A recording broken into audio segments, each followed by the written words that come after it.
What is joy to you? Maybe you think of times of happiness, or even the character from Inside Out. The dictionary defines it as, quote, a feeling of great pleasure and happiness, end quote. However, we all know it means so much more than that. I think that joy can't be defined as a broad term, and it isn't the same for everybody. Joy is personal. Joy is the feeling that you get when you walk into the West Gym for a pep assembly, or maybe it's the feeling that you get when you're with your friends at the lunch table. For me, joy is the nervous excitement before the opening night performance of a theater show. Joy is learning a new song with my friends and chorales and performing it for others to enjoy. Those experiences are made me choose what I wanted to study in college, and I bet similar situations have happened to each of you. Those moments don't just bring me temporary happiness, they give me memories that I will hold on to and that I can look back upon to find joy. Even when life is challenging, those moments and memories of joy help serve as a reminder of the goals that we can focus on. Joy often finds itself in unexpected places, in doing what we love, in being with the people we care for, or most importantly, with shared memories. All of those moments are filled with such different emotion and weight. Some days are exciting and full of cheer, while others are soft and slow. While we may not realize it at the moment, the slower days often contain just as much meaning and depth as the exciting ones. The low moments are what make the highs so memorable. That is why I believe life is like music. Music, like memory, helps to create an emotional contrast in life. There are many different types of days, just like the large variety of music. And just like in music, each day serves a purpose. The contrast is what gives life its rhythm and its meaning. A simple chord can create a large assortment of emotions. Part of what creates this emotional power is the key that the music is played in. There are two important differences for how something can be performed. It can be played in either a major or a minor key. For those unfamiliar with music, minor keys tend to sound a lot more sad or scary compared to major keys. For example, if I play this song in the original key, it sounds just like it should, right?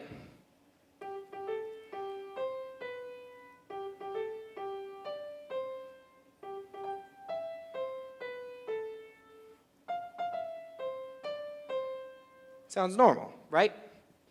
However, if I were to play the same song in a minor key, here's how it would sound.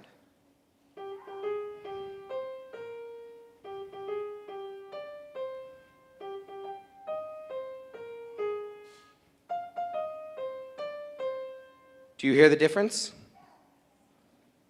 Some memories might feel like the major version, being a brighter and happier tone, while other memories might be sad or even upsetting.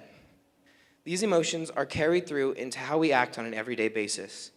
The beautiful thing about memory is that, through time, the bad memories are able to disappear and have much less of an impact on us.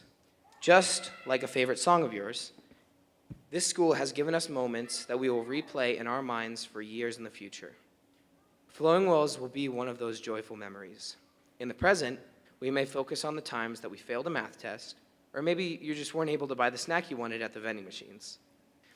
In the future, when we think about our time at this school, we won't think about those. We'll remember the good, the major melodies. The big one that we will all remember is when we are walking across that stage and realizing that high school is finished. That is why I believe joy lives in memory, whether it's seconds after, minutes after, or even years after, regardless of whether you're going into college, into trade school, or into the workplace. We will look back and find joy in knowing that we completed this chapter of our lives. Let the big memories be the major moments in your life. You see what I did there? Like major as in music, but also like large. Anybody? Come on. Thank you, guys. Don't let one bad note change your mood. You need to keep going. You will make mistakes and have hard times, but those will wash away with the good memories. Joy is what we have accomplished here. Joy is knowing that everything we have done at this school and throughout this district has led us to everything that will happen within this next week. This is not just the end of our time here, but it's the start of something new. New memories, a new song. That is what joy is.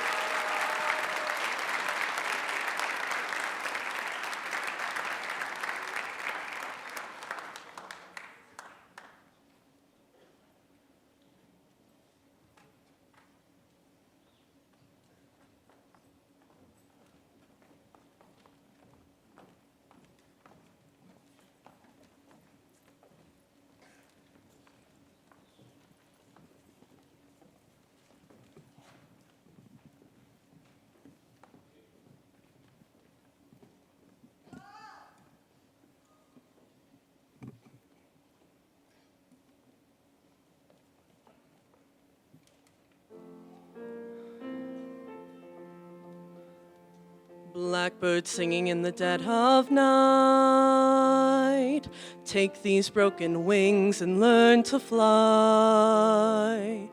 All your life, you were only waiting for this moment to arise.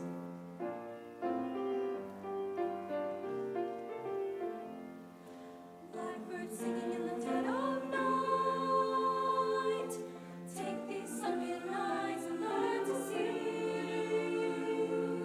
All your life, you were only waiting for this moment to be free. Blackbird fly, blackbird fly, into the light of the dark black night. Blackbird fly, blackbird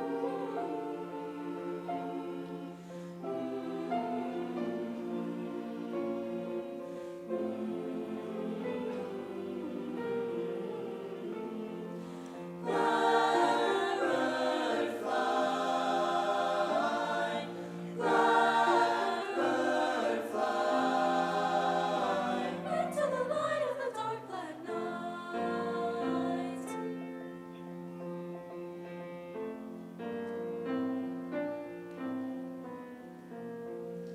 Blackbird singing in the dead of night, take these broken wings and learn to fly. All your life, you were only waiting for this moment to arise.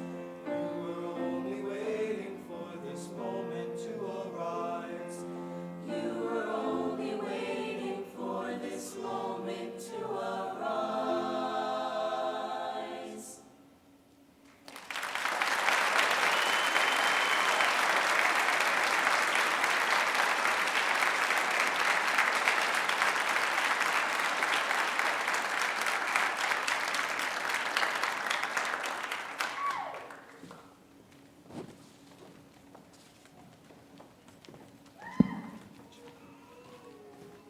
Can we have one more round of applause for our senior choir members? Beautiful, beautiful. We'll be blessed with one more song here, but first, you guys have to be welcomed by the principal. So welcome. Thank you all for being here tonight, this afternoon.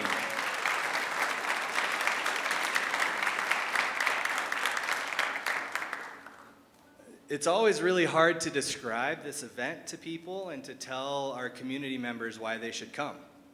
It's kind of a relic, something old that used to be very popular and used to happen really frequently when our country was in a different place and our society was in a different place. But it's lost its cachet, it's lost its value.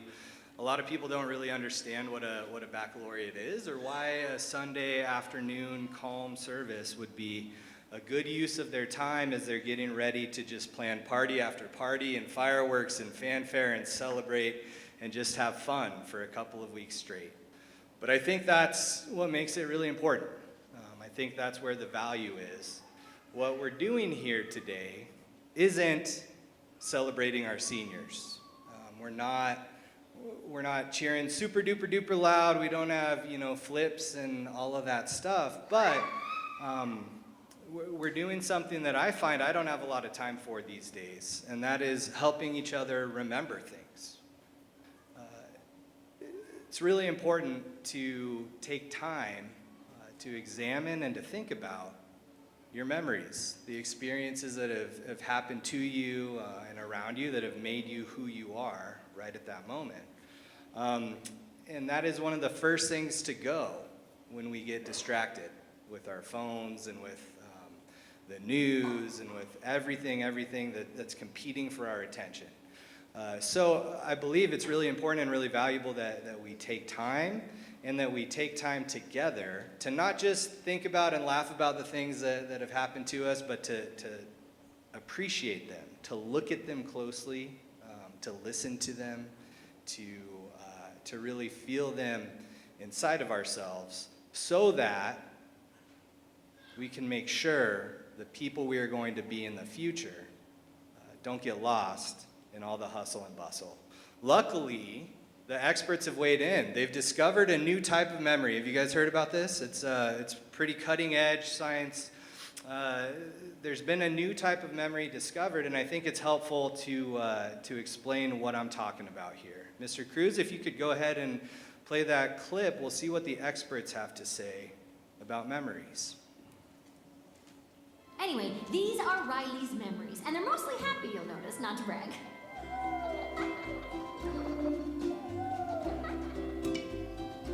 But the really important ones are over here. I don't want to get too technical, but these are called core memories. Each one came from a super important time in Riley's life. Like when she first scored a goal. It was so amazing.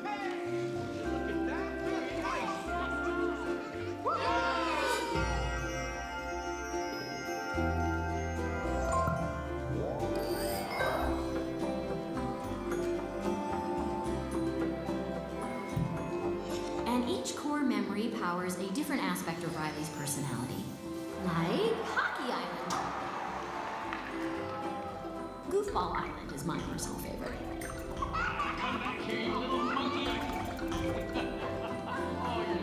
Yep, Goofball is the best. Give it up for the scientists. Thank you. Yeah. I had to pull some strings to get them to film that video for us to talk about the findings. But seniors, families, I'd like you guys to know you are on the precipice. You're on the edge of another core memory, right? And as you can tell, we have some pretty complex mechanisms in our body that takes those core memories and makes them a part of who we are. My welcoming remarks and my advice for you is simple. First of all, make sure that you take care of that core memory when you have it. And make sure that you ask for help when you need it. Make sure that you help each other remember what those little islands of our personality are, how our memories shape them, and make sure you enjoy when you have a chance to look back and reflect and to celebrate those pieces of ourselves before you move forward into all of the exciting and maybe scary things that the world has waiting for you. I would like to thank some people who are here for whom without none of this would be possible, starting by our governing board. First, we have President Mr. Kevin Daly here in attendance with us. Clerk, Miss Wendy Effing. Member Stephanie Miller. And Member Christy Hammer. We're also joined by our district administration, Superintendent Kevin Stoltzfus in the house, Associate Superintendent Dr. Audrey Reff, Assistant Superintendent Dr. Tabitha Fincham, and then our Chief Financial Officer, Ms. Stacy Trueblood. Last and not least, we have our high school administrative team here, led by Assistant Principal Ms. Allison Embacher, Assistant Principal Ms. Teresa Gonzalez, and Assistant Principal Ms. Ariana Brown. Thank you again for being here tonight. Thank you for signing up, for sitting patiently and watching all of our fun videos and performances that we have. If you find yourself getting a little bored, remember that's how our brains are wired these days. take a little time and soak it in because it only happens once. Thank you.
Good evening, family, friends, and the class of 2025. For those of you who do not know me, my name is Adrian. I'm a student here at Flowing Wells and can honestly say this is one of the best schools in town. Over the past few years, I've had the chance to play 2 seasons of football and 3 seasons of baseball. I've seen enough schools and locker rooms to confidently back up Flowing Wells in any debate about whose school is better. This place really is something special. Now, I was just a regular student athlete, nothing too flashy. But I'm not here to talk about myself tonight. I'm here to introduce someone who truly changed my life and high school experience. This person has taught me some of the finer things in life, like how to file just the right kind of complaint to admin when the internet goes out, or how to make a dramatic exit from class when you're just not feeling it that day. Just kidding, mostly. This person is someone I'll always look up to, not just as a teacher, but as my friend. I first met her as a shy freshman who only spoke to her during class, but something about her room and about her kept pulling me back. I found myself dropping by between classes just to chat, because talking to her is like talking to that one stuffed animal we all have in the corner of our rooms that we tell everything to, knowing it will not judge or question us. That's what she's like, safe, supportive, and real. Now, if you ever had her on a Tuesday, you probably heard her say, Tuesdays are the armpits of the week. Usually followed by a joke, though I couldn't tell you one right now. Maybe she'll share one with us in a bit. This person has the incredible ability to turn a rough day into something manageable, even meaningful. She's the kind of person you can truly be yourself around. She brings calm, humor, and honesty into every room she walks into. And she's a proud mom. You'll probably hear about her 2 sons in a few minutes if you haven't already heard about them. One last thing. She might seem a little awkward up here tonight, so be nice. Everyone, it's my absolute honor to introduce Miss Rachel Lodge.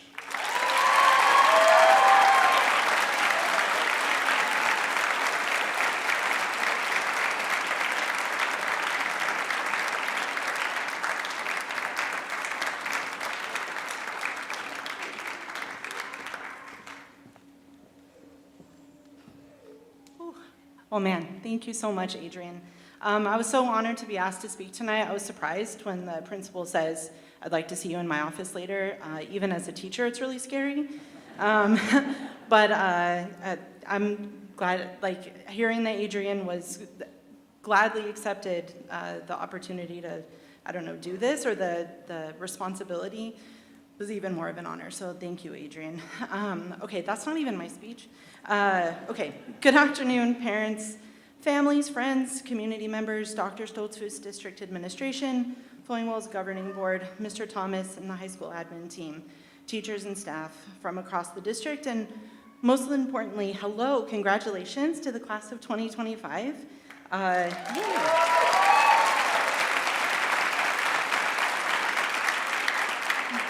Spirit Weeks aside, you all have never looked better, and we're so proud of you. It is an honor to be speaking to you today. Well, it's an honor, and it's also terrifying. So thanks for your patience with me as I try not to pass out up here. Fortunately, some of you have offered to, I don't know, hold a microphone if I've fallen down. Fortunately, I've made it up here. That's good news for us. Or drag me out of the way and finish the speech if I'm like unconscious. So I'm gonna try super hard not to make those things a thing. Most of you know me as Mrs. Lodge, History Lodge, Other Lodge, depending on whose classroom you're in or who you're talking to. I know so many of you who've been in my classroom never thought you would hear my melodious voice in your space once again. Sorry about this, just a few minutes more, I promise.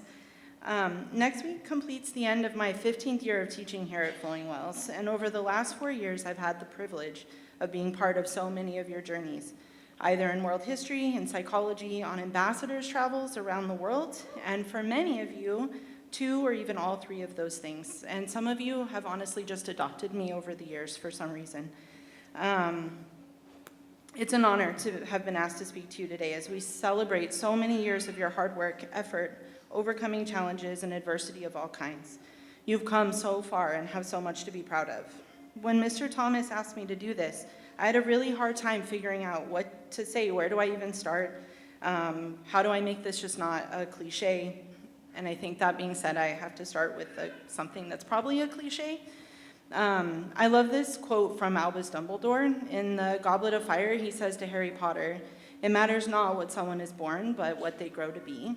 I've always felt that this quote encapsulated so much for me. But upon reflection and preparation for speaking to you today, I'd like to amend it. What you are born does matter. There are lessons there that are not to be dismissed, but we get to decide who we grow to be. So I'm going to share a little about my journey, what I was born, and who I'm still growing to be. There are 3 things I knew to be true in my world growing up. First, I'm loved. Second, I'm a child of God. And 3, I will be better. No questions about these things, they just were. Soon, though, a 4th truth emerged. I have no control. My parents divorced before I have any memories of them being together, and so my mom was left raising me and my 2 brothers, twins, just over a year younger than me, on her own. My dad was in and out, always needing help, and this just made things more difficult for my mom. She did the best she could and always worked so hard to make sure we were cared for, but we moved every time the rent went up, and that meant I went to 5 different elementary schools, none of them in Flowing Wells. Always starting over, always being the new kid was so hard, but I was always a good student because that 3rd truth, I would be better, remained a truth. In the 7th grade, we moved again and landed in the Flowing Wells district, and I didn't know it at the time, but the amazing humans in this district would change my life. I made some friends, got involved, and was so excited when I was able to continue in Flowing Wells, not just for 8th grade, but throughout high school as well. Finally, some roots. Looking back, I can see that the stability this place would provide came at a time in my life when I'd really need it. Freshman year, my life fell apart. My brother was arrested and would go on to spend most of his teenage years in juvie, on probation, group homes, and the like. My other brother found drugs and started on that same path. My dad continued to be in and out of my life, always eventually choosing his addictions over us. And my mom fell into a serious bout of mental illness, which I internalized because I was sure it was my fault and therefore my job to fix it. And me, I know there were signs, but I told no one. I still had those truths. I knew I was loved, knew I was God's child, and knew I had to do better. I knew there had to be better than this and that I'd find it. I kept my grades up and stayed quiet about the mess in my house, even as I fought to hold everything there together. But that 4th truth, that I have no control, became the thing I believed more than anything else.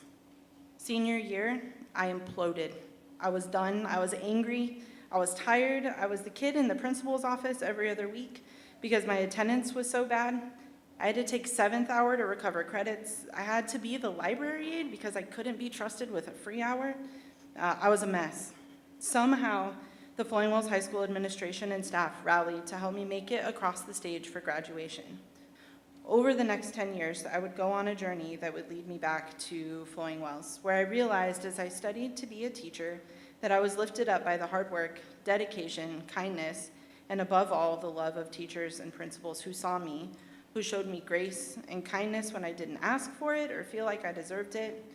Teaching here was always the only option for me, to have the chance to contribute to this special community and maybe make a difference for someone like me. So many years later, I realized that what I was born to be could have been a lot of things. I look at my family and see all the options: prison, addiction, homelessness, all-consuming anger. All those options were always there, but it's taken me a long time to realize that while many things were outside of my control, I was always making choices. These choices were guided by my truths, and I understand now that I've always been a work in progress and that that's okay. And so, here's what I hope you'll take from my story, from my truths. First, you always have control over something. It matters what you were born, but what matters more is how you learn from all of it to decide who you'll grow to be. That's what Dumbledore was really getting at.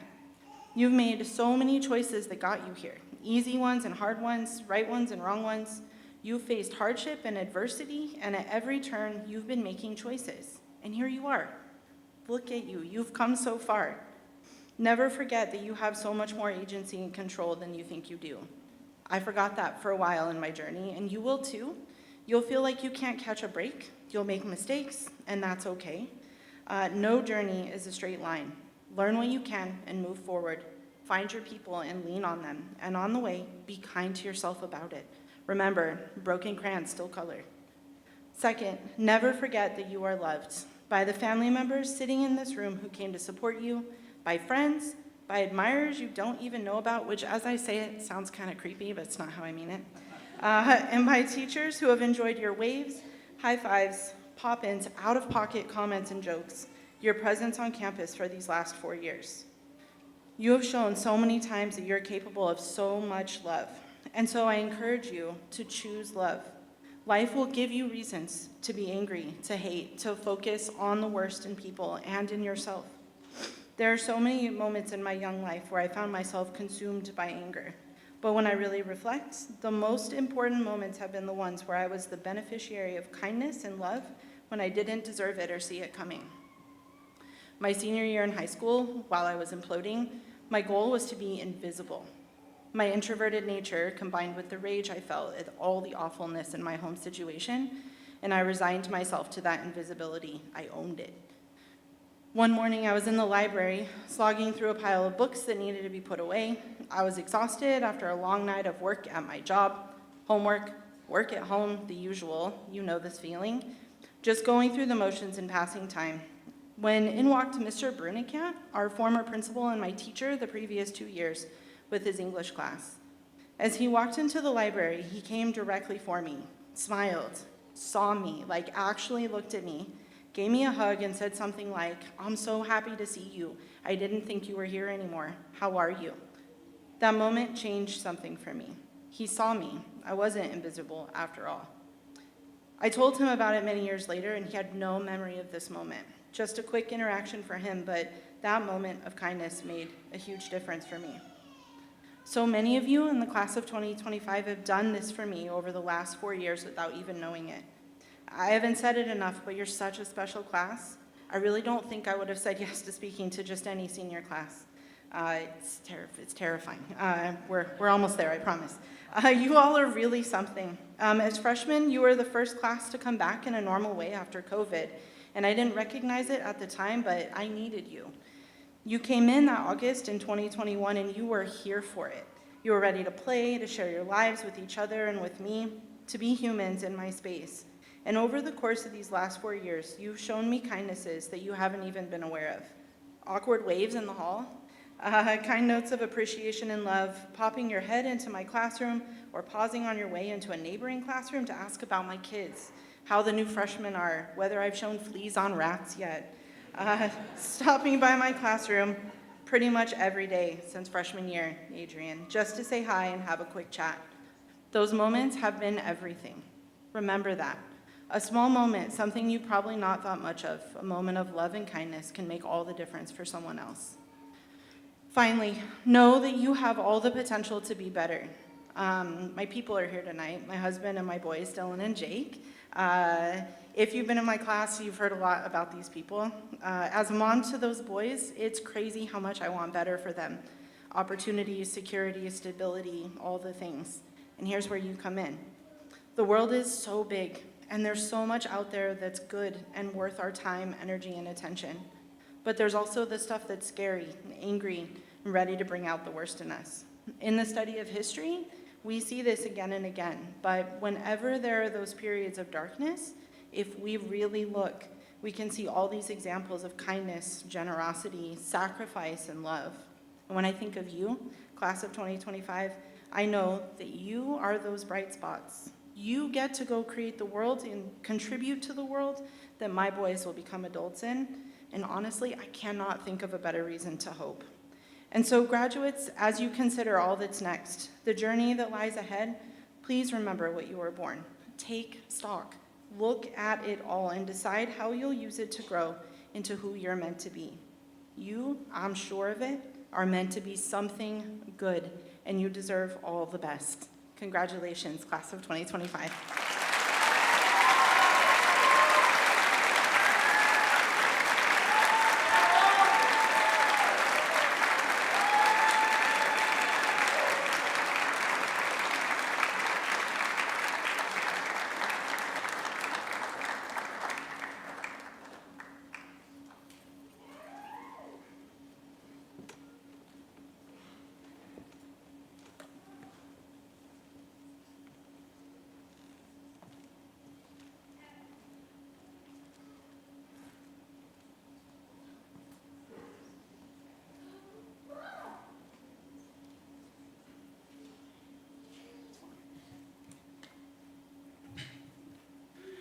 Good evening, everyone.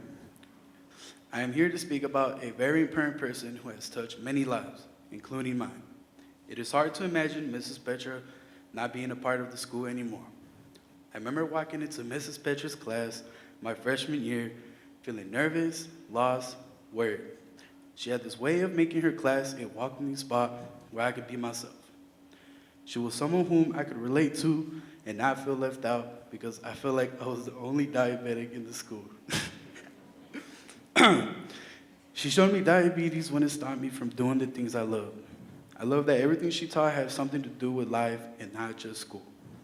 To me, that makes me want to learn and pay attention to the stuff she says and teaches. It wasn't just about the subject she taught, but it was about the life lessons that came with it. She's been through a lot, and a lot of people wouldn't be able to handle what she's been through.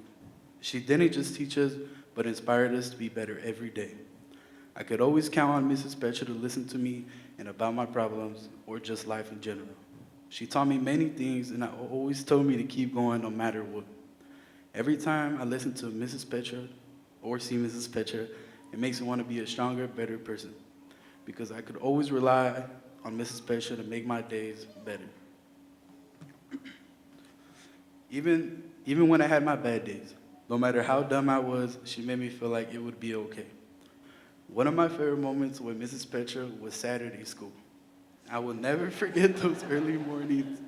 I never cared that I had to wake up early because I knew Mrs. Petra was the teacher doing it. I can't even count how many times I had Saturday school with Mrs. Petra. But they were so fun and interesting. Just being there was so funny, and I got to meet a lot of new people. And I didn't mind picking up trash and cleaning. And Mrs. Petra was someone I respected enough to listen to. I'm glad I got the time with her. My bad. I'm glad I got that time with her. I'm glad she has been part of my life. It was truly a blessing to have her be my teacher, role model, and my friend. Thank you, Mrs. Petra.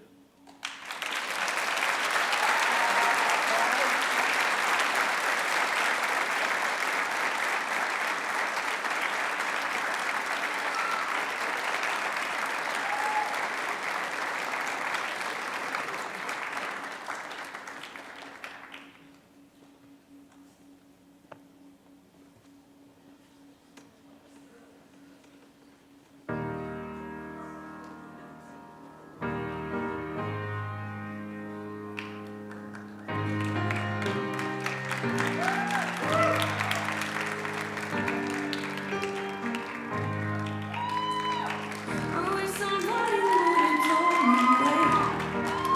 Some of these will be the good old days. All the love you forget, and all these reckless nights you regret. Soon all that's gonna change. Gonna miss the magic of these good old days. I was thinking about the waves. I was thinking about the things. Little merch in that 12-passenger van. And the snow outside the first night. I just wanted my neighbors. Still growing. Still growing. I would lay in my bed and dream about where I'd become. Can I wait to get up? Can I wait to myself? I'm here. Wishing I was still young.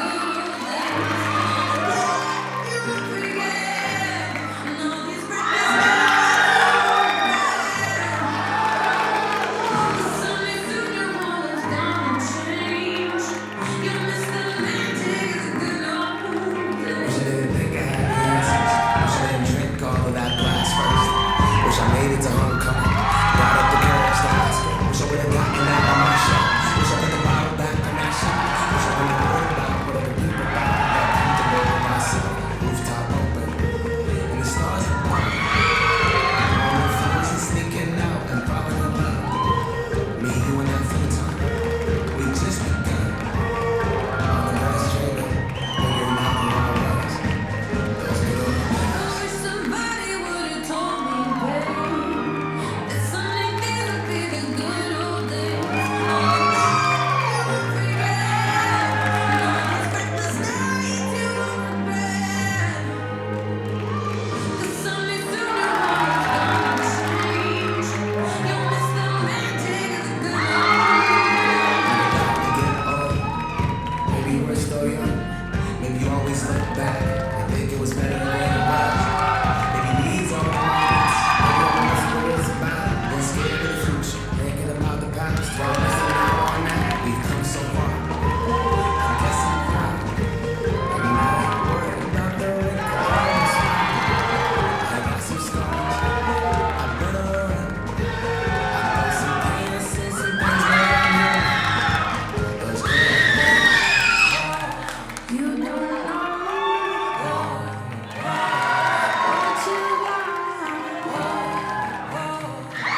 tears will chapter ends.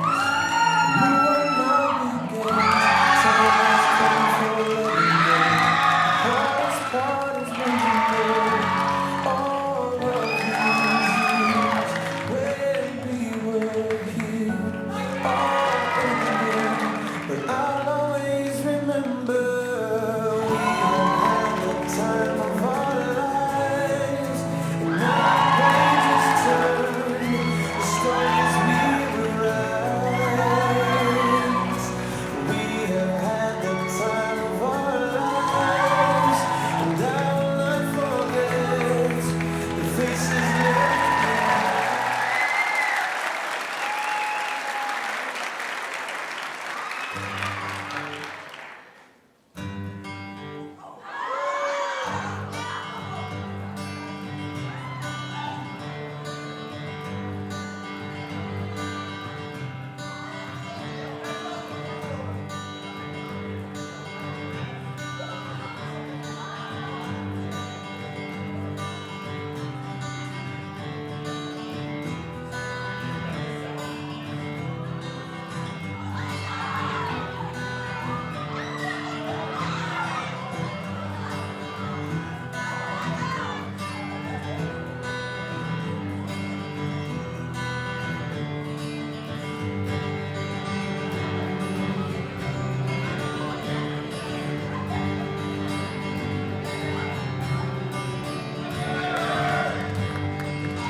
I first came here in third grade. I came from Bisbee and I was really scared. I didn't have much friends or anything. But I found that the school's like really welcoming and was really open, and I found a lot of people. And I found my community. It was really nice. I would say to just open up and just let everyone be your friend. Just be friendly to everyone and don't be afraid to do anything. The beginning was a lot different than it is now. Like when I went, there was still the buildings. Were you guys here when the buildings were right here still? Yeah. Yeah, there used to be buildings right here. It's crazy how much has changed. Laguna, I love this school.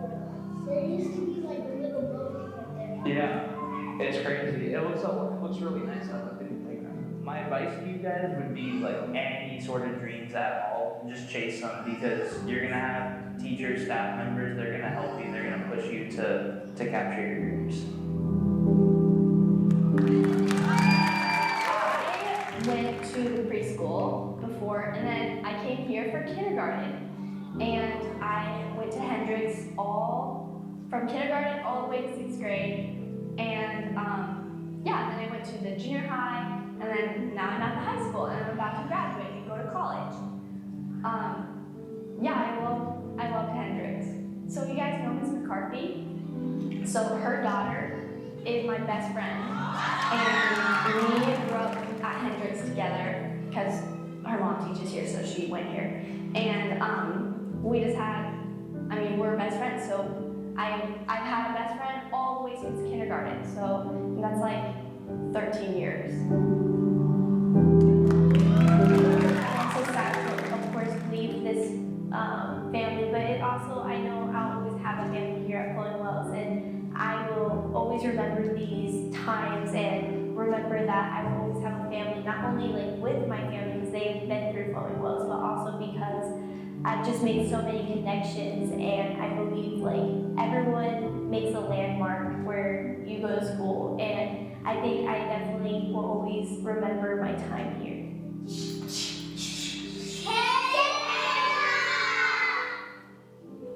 I do want to be at school every day. I love to be at school. I love to learn, and it's such a fun place to be. Not only because like we're learning, but because you get to be with your friends, you get to have your own fun time, and also just enjoy your school day.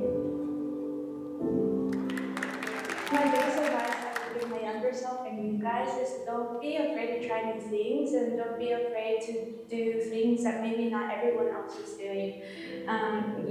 The journey is about yourself and discovering what you want to do in life, and you shouldn't be scared to follow your dreams. Floating Wells was a big factor with making my friends. I met some people that I'm gonna continue to want in my life. It really brought me close to people that also like to do the same thing I do, and it made doing things I like to do even more enjoyable. I really liked Floating Wells. You could tell that all the teachers really cared about you, and as you went through, you always had support. And whether it was teachers or administrators or the front office ladies, like everybody was always there for you, and that was really nice, especially because I did change schools a couple times. And so it was really nice to just, no matter where you were, you felt like you were cared about. So I'm not sure how much of COVID you guys remember, but that was really big for us. And we definitely lost it at kind of like a weird time because it was like that 7th, 8th grade, which I feel like is when a lot of kids drop out. So it's really cool to see that those of us who are still there, like we got through all of that. We got through sitting in our rooms, doing all our classes online by ourselves, not being able to talk to each other as much. And it's really nice to see that when we came out of that, we were still a really connected group and we still all kind of know each other, even though we didn't know each other for like 2 years.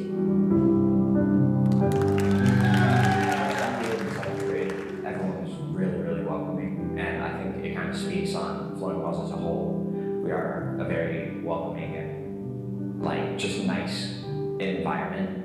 Everyone was really nice to me and like allowed me to be myself, you know, when I was scared that myself wasn't gonna be taken very well in an entirely different place.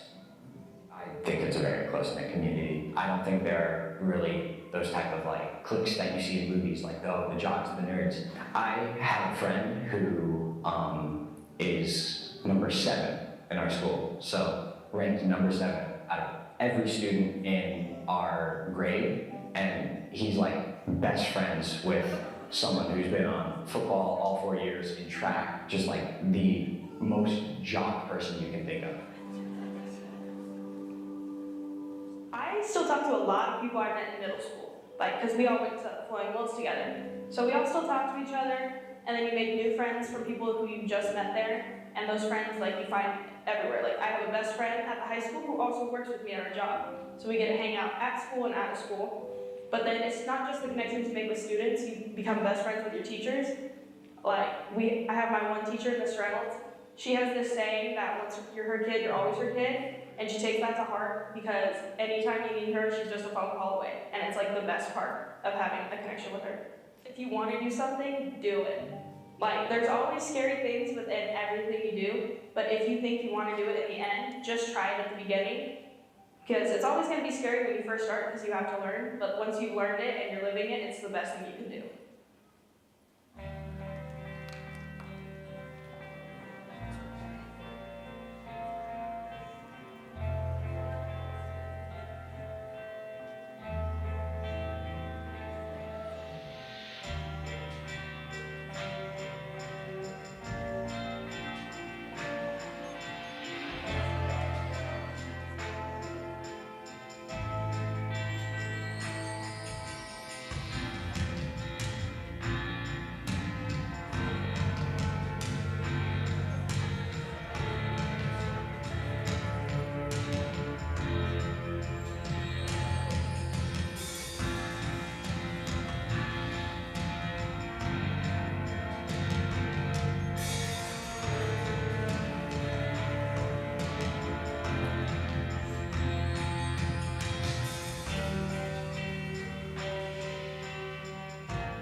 Have you ever seen a turkey?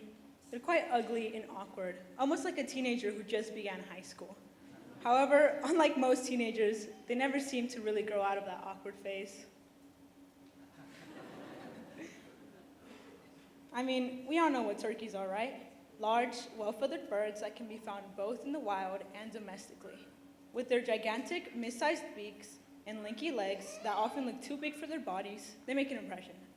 As chicks, they look quite strange, and as adults, no better.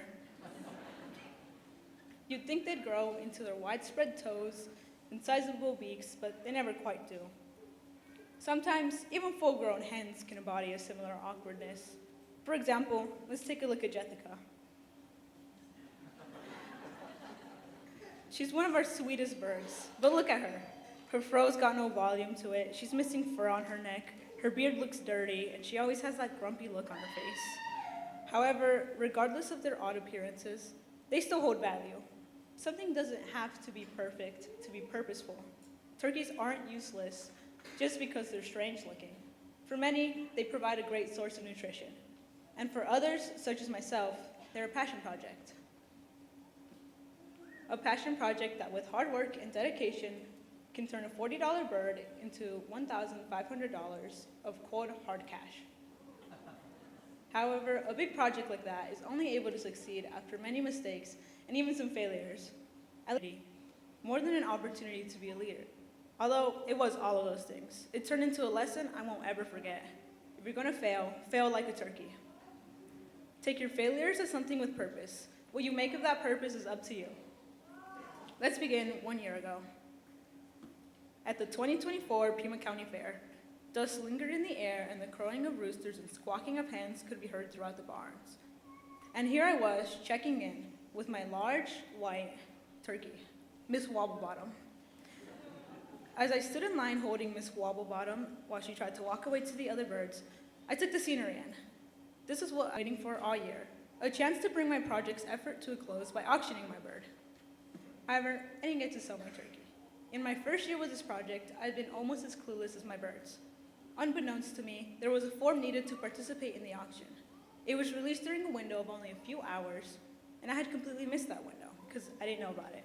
I'd spent the entire year caring for this bird, getting to know her, and now I wouldn't have anything to show for it. Obviously, I wished it had gone differently. I wished I knew about the form. I wished I stayed for even another 10 minutes to hear them announce the due time. I wish that anybody had told me. But at the end of the day, that's all they were, merely wishes that wouldn't change the past. However, I was committed to making sure these regrets didn't stay as just regrets. I was committed to making sure people didn't have to fail with their birds like I had. Hoping to establish for others what I didn't get when I started up my project, I worked to become a pillar for the other students, someone they could come to with any question, even one as simple as, how do I hold my chicken? In fact, that's a good question, and it's something everybody should know, so I'll show you that now.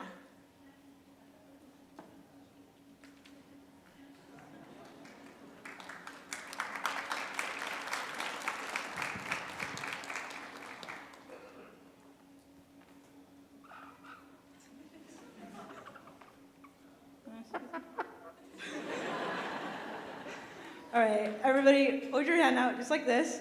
Now put these two fingers in the middle together, just to create a gap. And in this gap, you will put her feet. So you have the baby, just missing the chicken.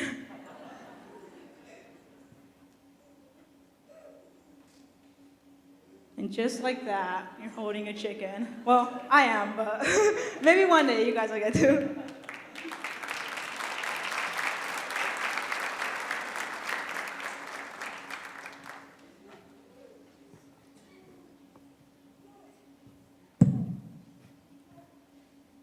As I prepared for next year's fair to approach, I kept my lesson in mind.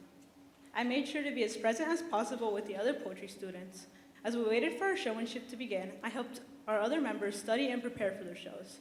Once our shows were done, I made sure to check in with every member hoping to auction, making sure they did their forms on time. And I'm happy to say that this year, everybody who wanted to auction was able to, including me. Similar to last year, I bought another turkey for $40, hoping to make a profit. Although he fits the description of other birds looking strange and disproportionate, I was able to grow him into so much more. $1,460 more, having learned from the failure the year before. But we can't forget how I started, with the story of one very ugly bird, a small, orange, hideous chicken. When she arrived, Jessica was rugged and shaggy, missing spots of fur from her neck, and she was a bit timid. She was never sold for thousands of dollars like our others, and we know now she never will be. But as you can see,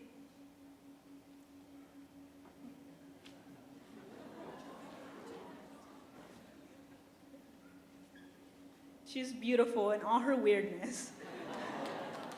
Over 3 years, she has brought so many students so much joy simply by being around and being who she is. She's even our unofficial mascot, and she has taught us all so much. It's fine to be a little strange. It's even fine to stay a little strange.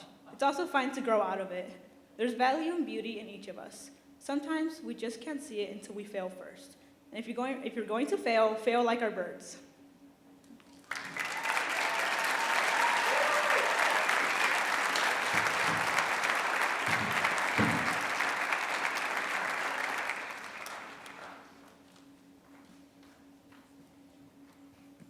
All right, ladies and gentlemen, that's how you do it. That's how you remember things well. Thank you for being here tonight. Thank you for taking care of your graduates, making sure everybody's hair is done, everybody looks really good going into Wednesday. Thank you for the hours and hours that you've put into making sure that our community has some special people to reflect, and for being here as we reflect and honor those people. We have one last event, and it is going to be our exit. So, class of 2025, go ahead and stand up. Hear it for these guys.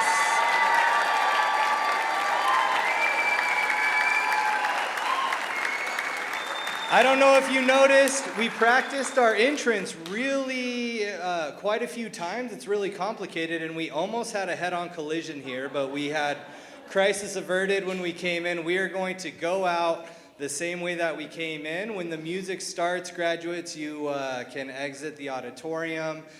Guests, please wait until the graduates leave, and then you can join them through the lobby on the outside. Class of 2025, congratulations. Thank you for a wonderful evening. Mr. Cruz, hit it.